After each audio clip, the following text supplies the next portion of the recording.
Whenever I was a child growing up in the backwoods of Colorado, I would always spend my time outdoors. I would always remember the moss, something about it just stood out. Rough bark and jagged rocks, thorns and thistles, everything was so harsh. But not moss. It was smooth, comforting in a way.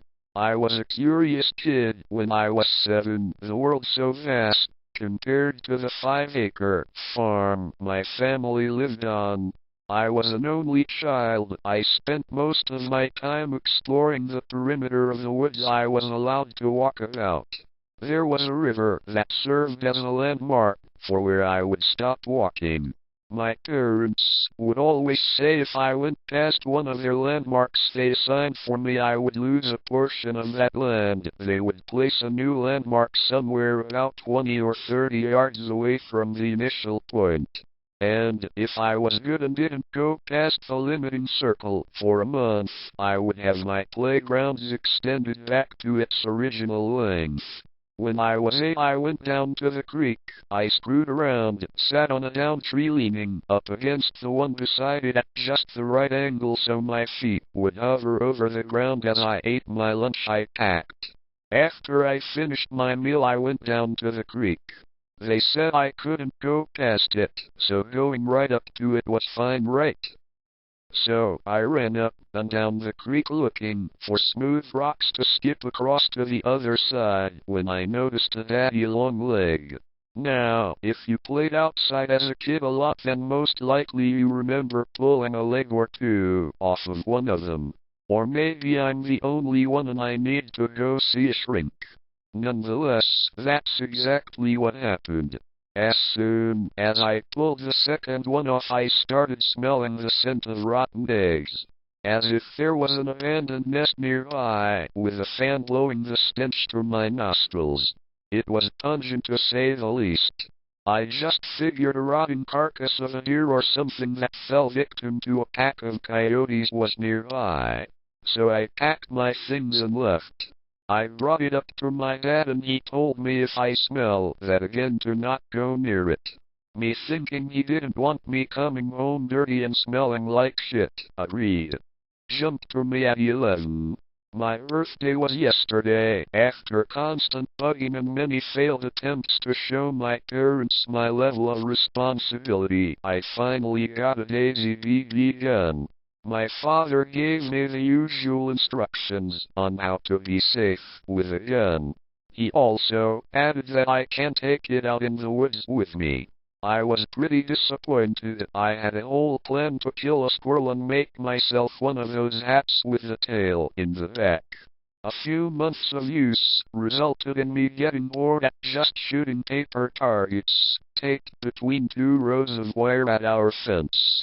So, instead of bringing it inside with me, I stashed it under the porch and came inside for dinner. The next day I packed my usual things and made my way to the woods, stopping at the back of my house to retrieve my prized possession from the underside of my porch. I went out to the side of the forest that faced the left side of my house, the side with a garage. It didn't have any windows, so my parents couldn't look out and see that I was carrying my rifle. I walked around the trees looking up for my target. I eventually got hungry and sat down in a smooth patch of grass to eat my lunch. That's when I saw it. My future hat. A red squirrel sitting on a log about a stone's throw away from me, its copper tint shining in the sun leaking in from the treetops. I put down my sandwich and readied my gun. I aimed at its gray-tipped head but hit it in the paw. It scurried back behind the tree, wounded. I circled my way to the right just far enough for me to see it. I shot again and hit it in the torso. I went to go collect my prize, not thinking of where to store it. I stuffed it down in my now empty lunch bag. Not knowing a field dressing, I stood up. That's when I noticed it. The smell from before. This time, even more strong. I gagged and turned back to go home. That's when I saw it. A glassy green eye peeking its way out from behind a tree. This combined with a smell seriously freaked me out. What is this person doing on our property? Why is he watching me? Has he been watching the whole time? Where did he come from? 'Cause I heard nothing at all. It began to slowly edge itself further out of the veil of the tree. First a hand, golden brown. A little to the left again, a forearm of the same complexion appeared. It jerked to the left, exposing a pale white shoulder stitched to the end of the appendage. That's when I ran. I ran up to my house screaming and trying to catch my breath. Trying to make sure I get off of the porch into my house before whatever saw me catches up, if it was even following me. My dad met me with a stern and angry look in his eyes. Needless to say, I got punished and my trophy was taken from me. After that I didn't spend too much time in the woods. That moment just kind of changed my outlook on it. Now, that backstory brings us to the present. I live in a small house about 10 miles from my childhood home. Cash is a little tight from medical bills, and my shitty convenience store wage won't cover that plus all the other necessities. So, I figured it's deer season, I might as well go hunting. One grown buck can feed one person for a long time. So, I packed my hunting rifle and I made my way into the woods.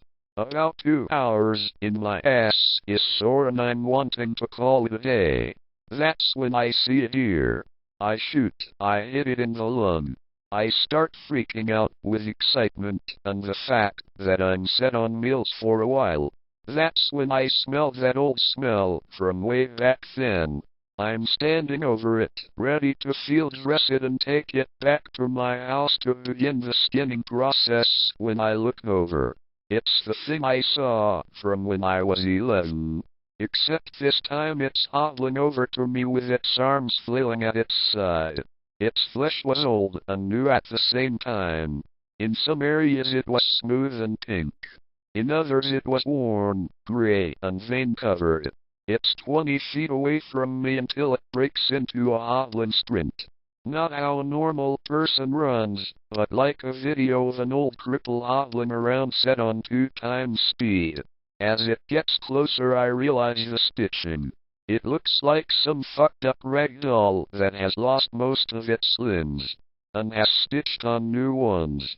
Black, white, all sorts of complexions and textures formed and sewn together to make nature's freak quilt. I run to my house, leaving my trophy behind. I pack a backpack full of things and leave to stay at a motel, which is where I have been for a few days.